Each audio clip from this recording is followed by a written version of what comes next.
Leatherface makes his triumphant return to the slasher genre as he gets the Halloween 2018 treatment. This time, he's hacking away at a whole new diverse bunch of disposable teens. Is it just another Leatherface film? Or is it all the nostalgia grab from the studio? The answer is yes. Get ready to see a shitload of blood in Texas Chainsaw Massacre, the new one. Hello there, you loose units, and welcome back to another episode of Spicy Boy Reviews. I'm, of course, your host, Andrew Iles. Yes, we have another Texas Chainsaw Massacre, so let's bloody get straight into it, shall we? Directed by David Blue Garcia, who directed a film called Tejano and this. You know the drill, or should I say, the soul. A group of young diversity all sorts go to MAGA country to piss off the locals by being millennials. Fucking millennials. They're in town to build a new restaurant or some shit, so they bring a busload of gender studies scholars, investors into town for Leatherface to kill. The Twitter community standards posse get offended by seeing a Confederate flag flying out the front of a dilapidated orphanage. So one of them storms inside, has a go at the old lady who lives there, and kicks her out, actually, because apparently they bought the place that she lives in, unbeknownst to her. Luckily, there wasn't a Christopher Columbus statue, otherwise the town would have some peaceful riots. However, the old lady kicks the bucket on the way to the hospital, which makes her son go full-blown Liam Neeson on everyone's ass. And it doesn't take a genius to work out that her son is none other than Leatherface.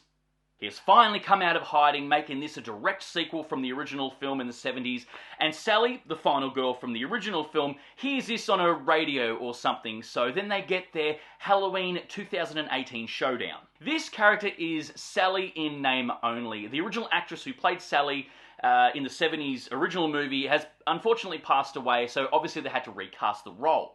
The film's going full nostalgia tickle of the balls by having the final showdown between the two, but it kind of loses its impact because the actress isn't Marilyn Burns. This is not the Jamie Lee Curtis versus Michael Myers epic showdown that I think the film wanted. Of course, this movie does the common trope, or the horror recalls are doing these days, by naming the direct sequel, 20 odd years later, the same title as the original.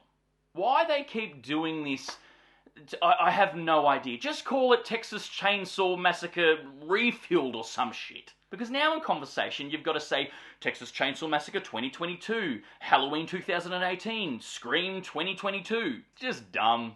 It's funny how they've changed these days with the disposable teens and horror films. You know, back in the day, like the 80s and the 70s and stuff, they were always weed-smoking, beer-drinking, premarital sexting fucking legends. Now, we just get super woke SJWs getting offended by everything. I mean, I guess it does justify the bloodlust for the killer. Fucking millennials. There's even one character who gets out his phone and says to Leatherface, "You try anything, bro, and you're cancelled." Fucking millennials! I gotta ask though, did you like the Darth Vader scene in Rogue One? Well, he replaced the hallway with a bus, Darth Vader with Leatherface, and a lightsaber with a chainsaw. And of course the whole carnage is being streamed online because every millennial pulled their phone out and decided to record it in real time. Fucking millennials! This is, however, the most memorable scene. It's almost like the writers came up with this one original idea, then built the whole film around it. There is a few tense scenes, though, of people playing hidey and seeky with Leatherface or pretending to play dead so he doesn't discover them. Yeah, that wasn't bad. And there is a shit ton of over-the-top, absolutely gross gore galore. We get to see a face removal scene, we get to see a head smashed into oblivion, the aforementioned bus scene as well. Just don't go eating a bunch of burritos before you watch this movie. I'll never do that again.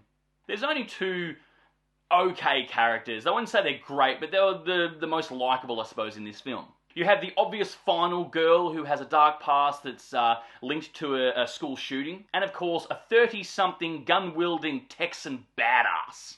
It has that grainy filter over it as well. Obviously filmed on digital, but they put that grainy filter over it to make it look like celluloid. It does try to look like the original film in an attempt, but of course it can't fucking help itself. It is a modern horror film, so they have to use the modern horror aesthetic of making everything look grimy, gritty, and filthy. But most of the time it does have that really sun-kissed look that the original had, so there's that. Yeah, look, the film's not fantastic. It's okay. It's very disposable. It's probably a little bit better than some of the shit that we've had in the franchise in recent past, but I don't think it's the triumphant return to Texas Chainsaw Massacre franchise that fans may have been hoping for.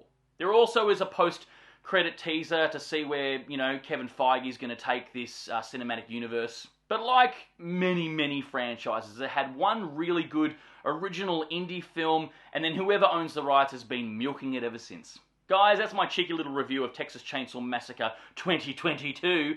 It wasn't great. I got bored. Even though it's only about an hour and a half, it's not really a return to form. I don't think it was the epic comeback that they were expecting. Anyway, please write down below if you're a fan of the franchise and what is your favourite installment. I don't think I've seen all of them. And if I haven't seen your favourite, hell, I'll watch it. And of course, if you made it this far into the episode, please give me a thumbs up, because your love and support keeps me going.